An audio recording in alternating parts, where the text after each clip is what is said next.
All right, we welcome everyone out to Dublin High School here in the field house with head coach and athletic director, Coach Roger Holmes. Coach Holmes, it is good to be able to sit down with you. Man, it's good just to be here. You know, we got to have our kids in today for the first time and work with them. And man, that was phenomenal.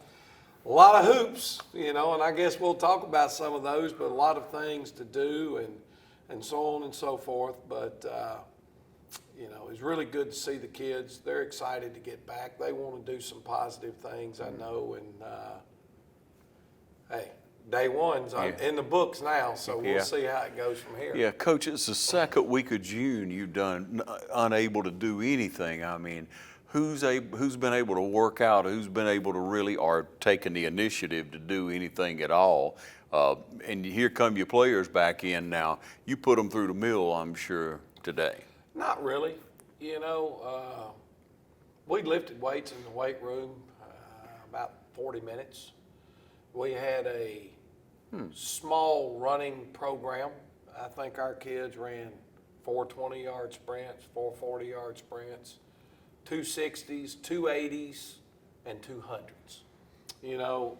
So you don't want to make them too sore, Coach? Well, we needed a place to evaluate where they were. Yeah. Okay, now it's going to go up. Sure. There's no doubt that it'll go up. And but we wanted them to understand, you know, one of the comments and questions that when we sat down as a system and started trying to develop a plan about bringing these kids back with some of the guidance that we had, you know, we took some information from the National Federation.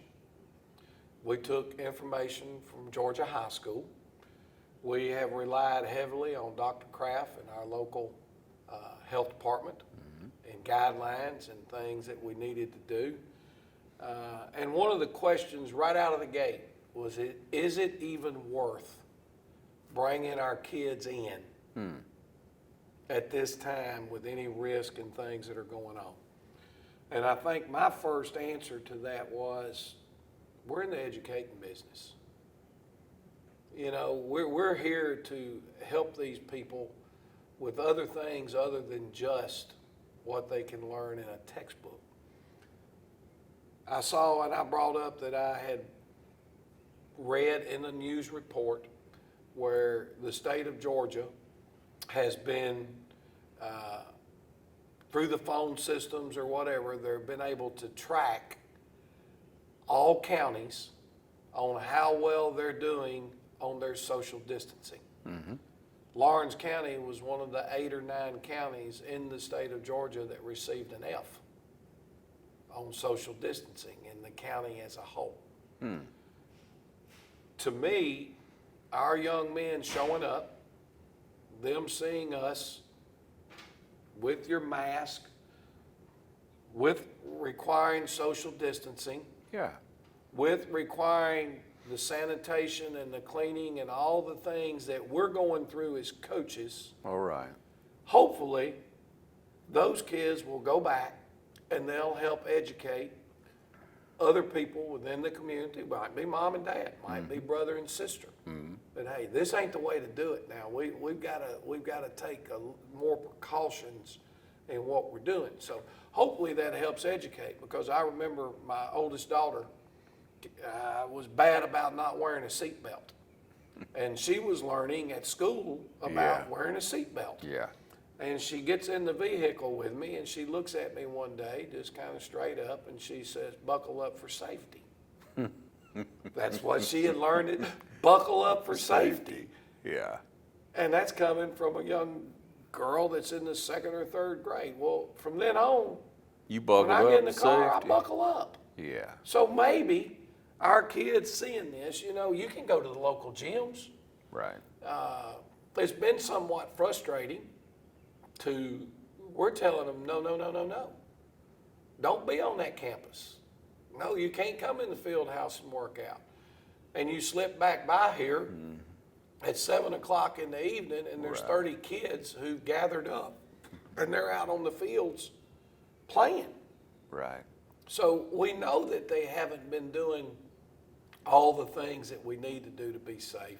Yeah. So hopefully we're able to educate them, and it'll help spread throughout our community. Yeah, well, Coach, first of all, y'all, you came up with a plan, the board approved it. Let's talk about that and how that all went down. Well, what we did was when Georgia High School released it, we were going to be able to start hopefully on the 8th. That the first thing that we did was we were able to get a plan through Georgia High School that told you some of the things that you had to do and you couldn't do. Mm-hmm. Okay, and we took that plan, and then through the leadership of Dr. Williams and Stephanie Stubbs, one of our system employees that's in charge of our infectious disease plans and emergency plans, that's kind of her ball of wax. Mm-hmm. Along with other coaches within our system, we started asking questions. And what do we need to do, and so on and so forth, to meet these guidelines. Okay. And we just simply laid out all of our bullet points of everything that was said we need to do. Now, what steps do we need to do to make sure that we achieve those things? We would have liked to have started on the 8th. I don't think that we were ready to start on the 8th. It's the 10th. It's 2 days later. But our board met on a Monday night, and we wanted to give them the opportunity to look over our plan, not necessarily approve the plan, because I'm not sure that it was put in as a policy and adapted for a vote. It was put in an administrative plan that the people that are in charge of our system are there to monitor what we're doing and making sure that everybody that's involved is taking the best interest of the student and the coaches. Yeah. You know, one of the things, for example, that I kind of had some issue with when you, for example, you would say it was recommended that all coaches wear masks when in the weight room. And I'm good with that.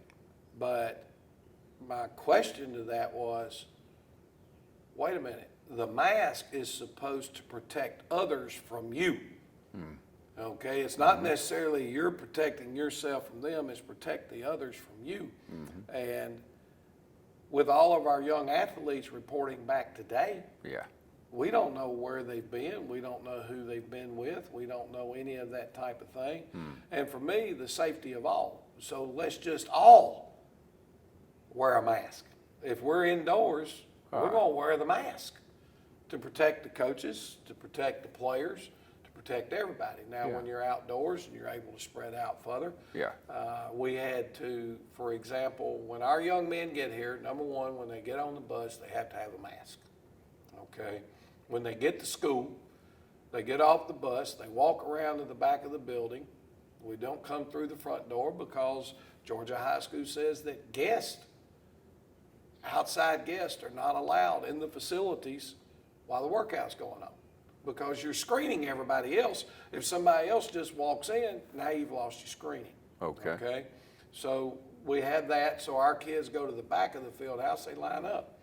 We have a series of questions that we ask. Georgia High School, don't want to read them out here and make them wrong, but Georgia High School, number one, have you had a fever in the last 24 to 48 hours? Yeah. Have you had a cough? Yeah. Have you been to a hot spot, an area where other people, like Albany, for example, we all know was a big hot spot. Have you been in the hot spots? Have you been with anyone or around anyone who's had COVID-19? Those are the questions that they required we ask. One of our board members felt like, she's a nurse, great point. One of the questions we added, which is above and beyond, have you taken any Tylenol, ibuprofen, or anything within the last 4 hours that could reduce your temperature? There you go. So we've added that precaution question into it. So once we ask and go through the questions, then we take each kid's temperature. If that kid's temperature, according to our local health department, is above 100.4, they now have to be pulled out, and we put that young person into what we call an isolation room, where they will sit, cool down. We had a young man today that the first time we took his temperature was 100.5. Now, he had been outside for about 25 minutes waiting for his turn to come in. Yeah. And so when we put him in the isolation room, we tested him. 10 minutes later, it was at 98.7. There you go. Okay, so that cool room, cool down, got their body temperature back to the normal temperature. Kid tested fine, we were good to go. Yeah. So we go through that. Then they go to the weight room. We've got them spaced out into the weight room. Okay. We chose to use spotters because of safety. Sure. Now, the problem is if you're a spotter, you can't stay 6 feet away from a guy because the bar's 6 feet long. Sure. So on certain lifts, we need a spotter, so we're using a spotter. But there are 3 kids in each group, and those 3 kids stay together. Everything that they're doing. Now, one young man in that group is assigned the soap and water bottle. So every time one lifter gets done, Wipe it we have down. to spray the bar down and spray the bench down and wipe those down. Then the next kid can go, then the next kid can go. Yeah. We're having to do the same thing with the buses. Kids are assigned a particular seat. That's going to be one of our major issues now when we try to get regular school going. If you're still having to social distance when regular school starts, Oh, yeah. a normal 66 passenger bus, you can get, I think, 13 people on it total to follow the social distancing guidelines. In other words, the first kid on has to walk all the way to the back of the bus and sit on the driver's side. The next kid that gets on, so you don't want them passing anybody. Right. Walking with, the next kid that gets on now has to go skip a row and move to the seat on the opposite aisle. And they have to zigzag. So you got to make sure you get them on the bus properly. Okay? 13 on the bus. That's it. If you're going to social distance, and when school gets ready to start back, if the guidelines still say that you need to social distance your kids, the biggest issue, number one, the classrooms are not large enough to hold 30 students and have everybody 6 feet apart. Right. Okay? You can't turn everybody loose to walk up and down the hallway and expect them to stay 6 feet apart. But the major issue is the bus transportation. So you've got to figure out ways to make all that work. So we're down to 10 to 11 kids that we can pick up on a bus. Georgia High School says that we're not allowed to have more than 20 individuals in any working group right now. Okay. That includes your coaches. So now you have to split up into the small groups. You got to figure out who's riding the bus, who's driving, and you got to work those numbers out so you can get them here, but you're not over 20 with the coaches that are in the weight room. Wow. And so on and so forth. So you get through your workout. Now you've had to tell all the young people they have to bring their own drinking water or sports drink, Powerade, Gatorade, whatever, because it's in our guidelines that we are not, no one is supposed to use a water fountain or the watering machines that you use. Right. Can't use them. So now kids, in order to be able to have water, they need to bring their own. But it's good to have them back, even though we've got to do all these things. It's good to have them back. Yeah. And then basically, once everybody leaves the weight room in Group A, when they're outside doing their running, they're not going back in. Now the coaches that are running the weight room are using the disinfectant. We were using soap and water between lifters. Yeah. Now before the next group comes in, I know you even mentioned when you walked in, you could smell the disinfectant spray. Yeah. And it's, you're now actually all your hard surfaces, your bars, your platforms, everything is being disinfected. And So they'll be ready to come in and go to work tomorrow. Yeah. Or the next group that's coming in after them. And, Coach, that's the cleanest the weight room's ever been, I'm sure. you know, we've always disinfected ours once per week. You know, we wipe them down, but we'd go in and disinfect the weight room once per week. We would do the same with the locker room. We had these spray things because years ago, if you remember, one of our really fine athletes and good kids, Drew Griggs, came down with that MRSA, and he like to die. We thought we were going to lose Drew, and we don't know where he got it, but it was a very infectious thing, and it was a problem, and about it was that. very, very serious. So it's one of the reasons for us, we wash all of our kids' uniforms every day. Yeah. It's, you know, you're not just a coach, you're a laundry man, you're a grass guy. Yeah. You know, you got to cut the grass and do all those things, but it's to protect and stay healthy. You know, I've always felt like when I'm purchasing equipment to put on a kid, or we're talking about cleaning the locker room, or whatever it is that we're doing, why would you want to lose 2 or 3 players or good players because they were sick or hurt, when all you had to do was disinfect and make sure you kept things clean, and now that kid's not missing a game on Friday night. Yeah, you don't have to do without him. Yeah. Yeah. Hey, we're going to take a short break. We're going to come back. We got more questions for Coach. He's going to fill us in on a lot more going on right here at Dublin High. Stay tuned. Hi, I'm Jeff Cannon, President of Citizens Bank of Lawrence County. We're proud of our growth in 2019, and we look forward to serving you in 2 locations in 2020. Call on any of our staff and we'll be glad to help you with any of your banking needs at either one of our locations, Hillcrest Parkway or our new location in the Henry to downtown Dublin. Citizens Bank of Lawrence County, a proud member of this community, member FDIC and an equal housing lender. Summer's here and we're at Roach Farm and Garden. Time to treat your feet. We have a full line of Georgia boots and a new shipment of Twisted X boots and shoes. And while you're getting your boots, grab a pair or 2 of Carhartt pants. Make your honey happy, our greenhouse stays full with new shipments of plants every day. From your yard, small garden, or 1,000-acre farm. Roach Farm and Garden carries all your seeds, fertilizer, pest, and weed control supplies. Special projects around the house or farm?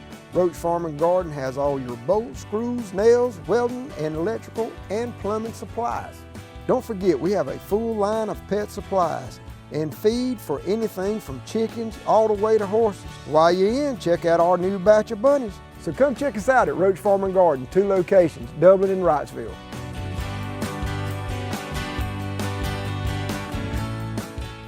All right, back with Coach Holmes. And Coach, I mentioned to you earlier when we were doing a Zoom interview that every day I come by the field house, I'm looking for your truck over here. I don't know why, it's just something I do. And I expect to see it over here, and forever it wasn't. It seemed like forever, but over the last, week or so, your truck's back here and more cars coming in, and today you get to bring the kids in, and I'm guessing you're what, about 18 in and 2 coaches, or 17 in the weight room? And We've got it set up right now where there's 17.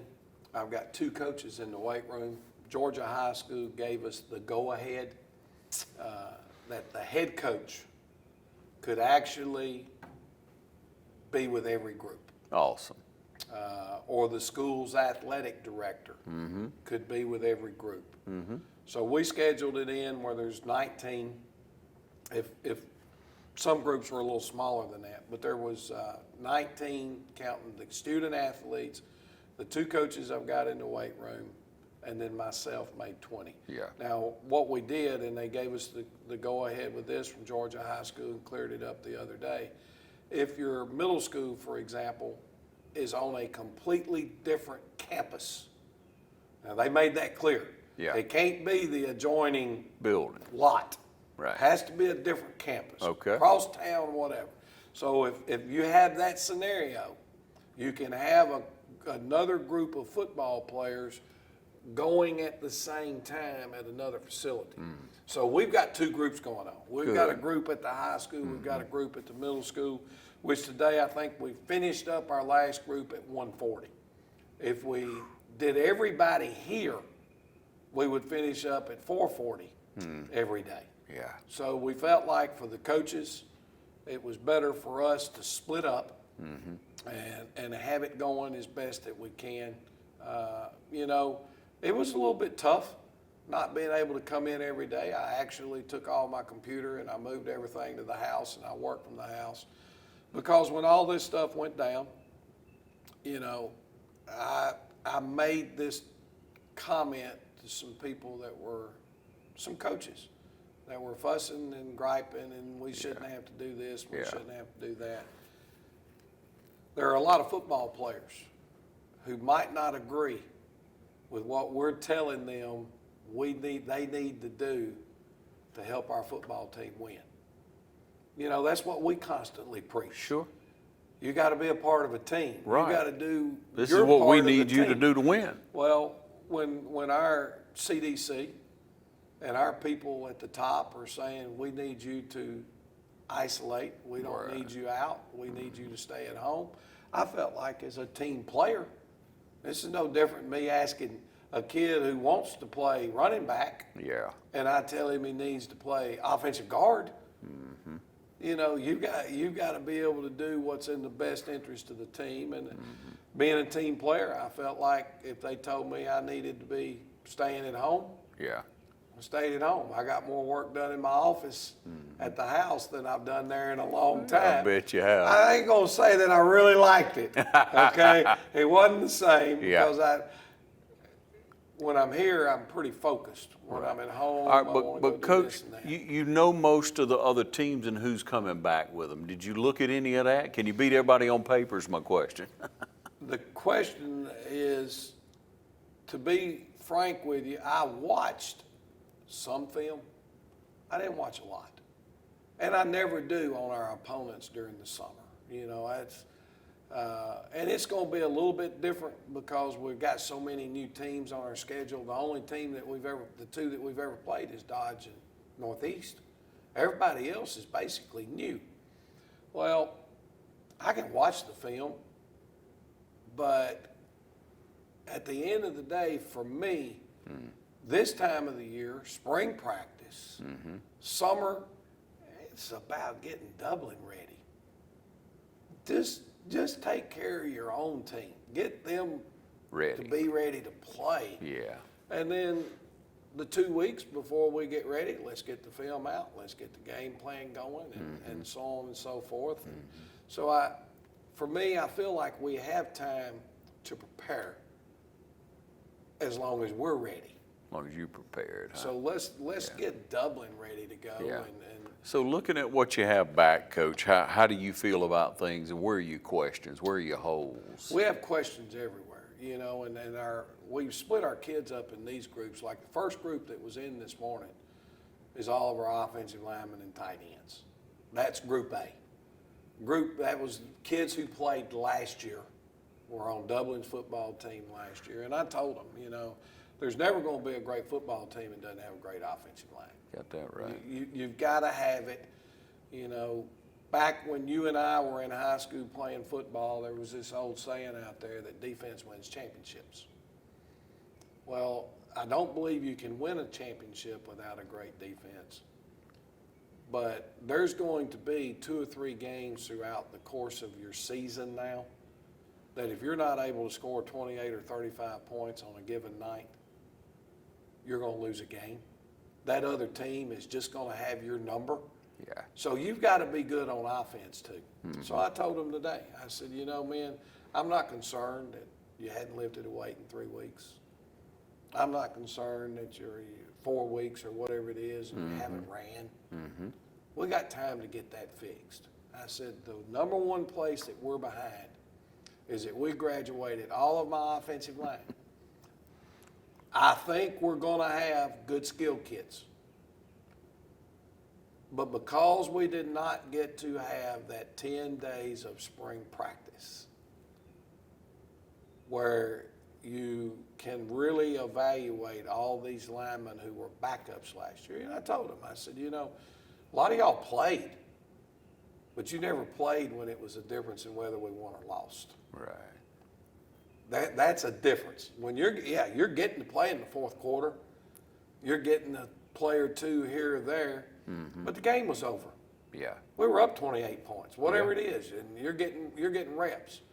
So a lot of times it's not the same as when you have to go out there and establish what it takes to get that 28-point lead. A lot of those other kids that were out there before you had done worn that other bunch down pretty That's good. right. They did They'd the done work. taken their will away from them a little bit before you went in. So replacing our offensive line to me is huge. You're not going to replace Donut. You know, we're not going to replace him. But Josh, like I told the kids today, I think Josh Isaac is a pretty darn good fullback and probably would have played for most of the people on our schedule last year, but he was behind Donut. Yeah. You know, Zion Kemp could fly, heck of a football player. Well, Jaquarian Mundy can too. You know, he was playing behind Zion. He didn't get a whole lot of reps. Sure. Marquavian Ashley's got a chance to be a good running back. J.T. Wright's got a chance. There's several kids that we know have potential in the backfield to do a good job.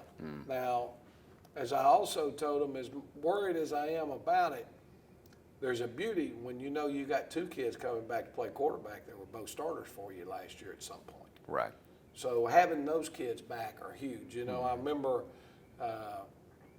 talking with Kagan, or we were out at one of the Rotary clubs or something, events, and I told him, I said, you know, I'd feel pretty good if I was Coach McClain right now. He's got a 3-year returning starter at quarterback. That's so huge. Yeah, it is. And, you know, Jake DeLone, NFL quarterback for years, did a great job. Jake's family owns a condo where I like to go vacation every year. And I've had some opportunities to sit down and just talk with him when we're sitting out by the grill, you know, and this kind of deal. And we were talking one night, and he asked me, he said, well, what you got coming back? And this was when Rodriguez Martin was coming back. And I said, Yeah. well, we're returning our quarterback. I said, he's going to be a 3-year starter. And this is coming from the guy that's NFL quarterback. He said, well, Coach, y'all going to be fine. Yeah. You know, that experience at quarterback is a lot of times is Unmatched. a major thing, but they need some weapons around them, and I think we have them if that offensive line stays healthy. Yeah. Flip it over, the defensive side's the same way. We've got 3 defensive backs returning that were starters. Right. You got to feel pretty good about what's going on back there. Sure. We've got Josh Isaac back at linebacker, but we lost those 4 that put their hand on the ground. Yeah. And That's huge. And I'm hoping we find out who the next great one is. Because when you think in the last 2 years, you've lost Steve Linton, Romello Height, and Jaquez Evans. Those were 3 young men that put their hand on the ground for you that signed Power 5 football scholarships. You don't just replace those kids overnight. So it'll be a great challenge, but we're looking forward to finding out who they are. Yeah. Yeah. And Coach, you have the way of pulling it out of them. You have a way of finding out how much guts or how tough they are. I mean, as a rule, you've been successful with it, Coach. We'll take another short break, ladies and gentlemen. We'll come right back with Coach Holmes. You stay with us. At Georgia Power, we believe inspiration is like a circuit. When it lights up young minds, it comes full circle.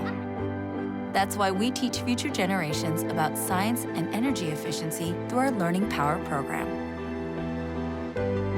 After all, what we do off the grid is just as important as the clean, safe, reliable, affordable energy we provide on it. And that's a different kind of energy. Hi, I'm Dr. Dustin Gay. I'm a local orthopedic surgeon with Houston Clinic Orthopedics, and we'd really like to invite everybody to come out to our new office facility to take a look at it. It's a larger space with physical therapy, and we're just excited to have it, and we'd love for people to come out and visit us. Come by and see us today at our brand new location, the Houston Clinic, Medical Drive in Dublin. All right, well, Coach Holmes, we don't know what it's going to be like, but with the way it looks right now, things easing up, looks better. You know, our report from the governor's all right. When do you think you'll start lining up and at least walking through?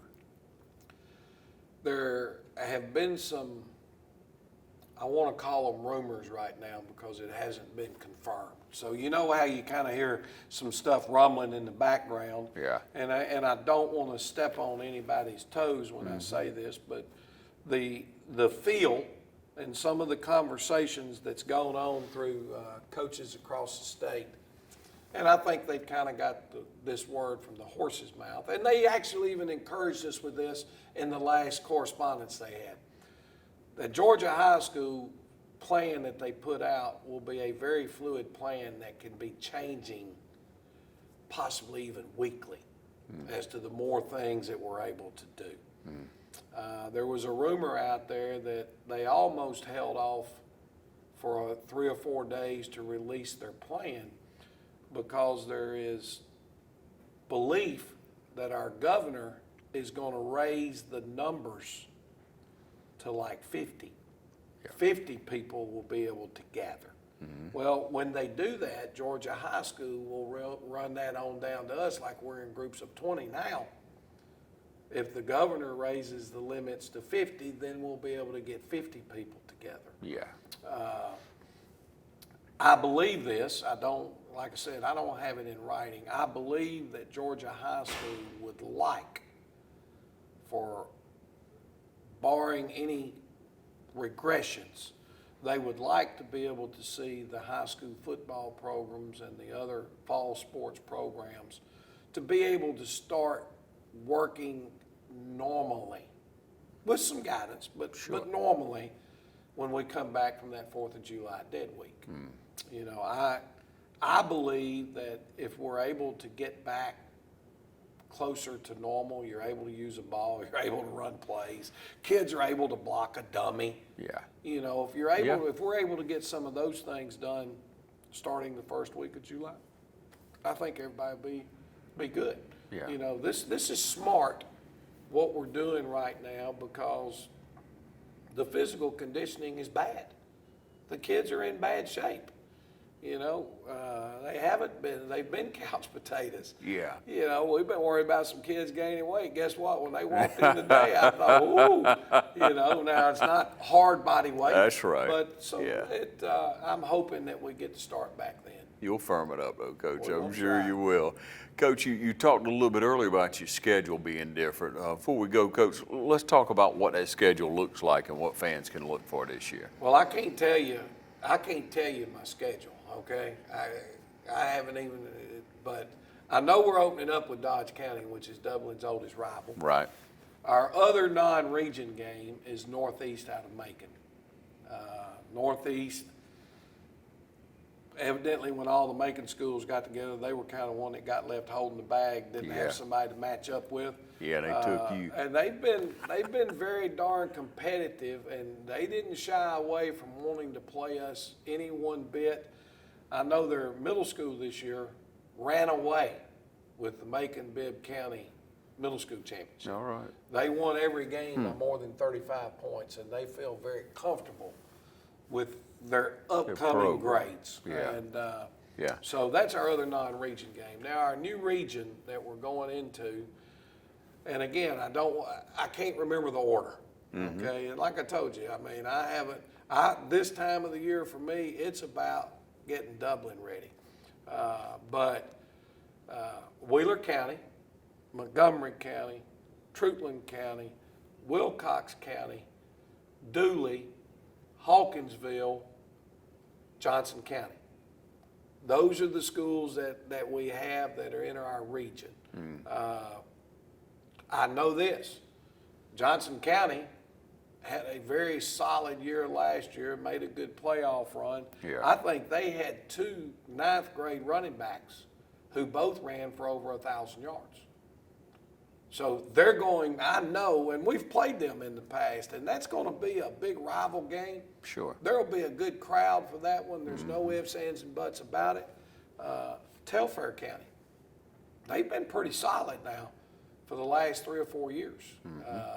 I know they blew their game last year with Bleckley. They had Bleckley beat and made a game-changing error late in the game, and Bleckley pulled it out. Well, Bleckley was a very competitive team in our were region, all and right, well Telfair had them coached. on the ropes. Yeah. There is a lot of talk right now that Wilcox, and they've had some great teams in years at Wilcox County, that they have them coming. that they had a great group last year. There's returning a ton of their starters. They're going to be very, very good. So I know Wilcox, I laugh and I tell them, never played against Dooley or coached against them, have gone down and scouted them a time or two when they were playing some people. Dodge County, I think, played Dooley a couple of years Oh, ago yeah. and watched it. They have. Dooley was pretty good, but I always think back to old Marvin doing his football Friday nights, Yeah. and they would always scan the crowds at Dooley County. Those people love their football in Dooley County. And Right. when it's that important, you're going to have a pretty solid team. And so, you know, it kind of, when I got to writing that schedule down the other day and figuring out when our open dates were and some of those things, the one thing I did notice was this: Johnson County, Wheeler County, Montgomery County, Dooley County. We're playing a ton of people who, everybody there is all bought in to one school. Yeah. You know what I mean? I In do. Dublin, Lawrence County, you've got your West Lawrence Sure. fans and your East Lawrence and your Dublin and your Trinity. And all of those people are not all focused and bought in to one program. Right. And then a lot of times that matters. It because does, Coach. There's a lot of community pride, and they're all supporting and behind. And you bring in all the athletes in one school. One spot. So at the end of the day, obviously they're not large counties or they wouldn't be single A schools. Right. But the fact that everybody is all pouring their resources and everything they have into one program makes it kind of tough. Truitland County. Yeah. You know, when you look at Hawkinsville is not a county school. I guess it is. It's the only school over there, but It they is. don't call it Right. a county school. Yeah. So everybody we're playing is a one school in the county type deal, and that'll make it tough. Yeah, Coach, it will. Coach, what do you need from fans? What do you need from the community at this point? You know, one of our fears, okay, is number one. For example, our fans have always supported us so tremendously this time of the year. We would put our kids in their football jerseys. We would put them on the bus. Yeah. We would take them out into the community, and we Yeah. sold our gold cards. Right. That was a $4,000 or $5,000 fundraiser Yes, sir. that we used to purchase things for our players. Okay?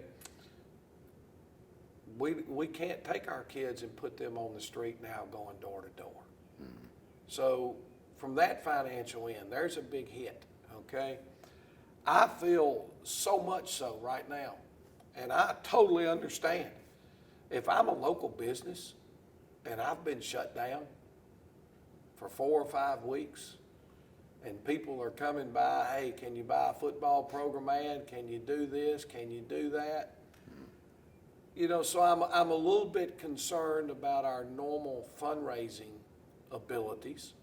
Not that people don't want to help you, Yeah. that people, in some situations, they can't help you. Might be in a position they Yeah, can't, Coach. and so, because at the end of the day, our numbers are real good right now. I think there were 85 kids that worked out today. Nice. I'm excited about that now. But if we can get to the season with 70, you know, that's a heck of a number, because, you know, I hear people talk about a lot, well, what in the heck is Dublin doing playing single A football? Like they look down their nose at the fact that you're playing single A football. Well, classifications are based on the number of students that you have in your school. You are what you are, aren't We you, are Coach? what we are. Yeah. And at the end of the day, it hurts to lose some of your gate games. But at the end of the day, maybe it pays for itself if you're more competitive as far as you get to add playoff games Right. to your schedule. Right. And you make some money through the playoffs. So, Yes, sir. you know, I just ask that people, you know, when we get our season tickets out there and we're able to get those things lined up and get those going, if you've got soap, you know, liquid soap, we're running through it like we're running through pouring, water through a screen fence because you're having to wash everything down. Yeah. People that might feel comfortable with donating some bottled waters and stuff like that to have around, because again, we can't use the water fountains and those type things. But the main thing I want our people to do is get excited for Dublin High School football, and when we get an opportunity to get these kids on the field, it's going to be great. I think you and I may have talked. I don't know that we've put it on TV. The plan is right now, and we're not going to be able to open it up to the whole community again because of the social distance. But July 17th is going to be a great day. 8:30 in the morning in the Shamrock Bowl on July 17th, we get the opportunity to pass out those state championship rings to all our young men and put finishing touches on that great season last year. Yeah. I would have liked to have done that 2 months ago because, as I mentioned, right now my focus, to be quite frank with you, is getting ready for this upcoming year. You'll pause for the calls on this one, won't you? Yeah, I want to wear mine. Yeah. I just made the decision, which is only fair. We did this as a football team, and then till every kid can put their ring on, nobody's going to put it on. You know, so we'll take care of it that way. Yeah, Coach, thank you. We appreciate you. Appreciate what you're doing. Ladies and gentlemen, if you can help in any way, if you reach out to Coach Holmes, if you hadn't thought about it, now you thought about it. If you got some water, anything you want to do, a donation of any kind, we're looking forward to another great year. We're going to get through these tough times together. Go Irish. Tough times don't last, but tough people do. Coach Holmes, everyone.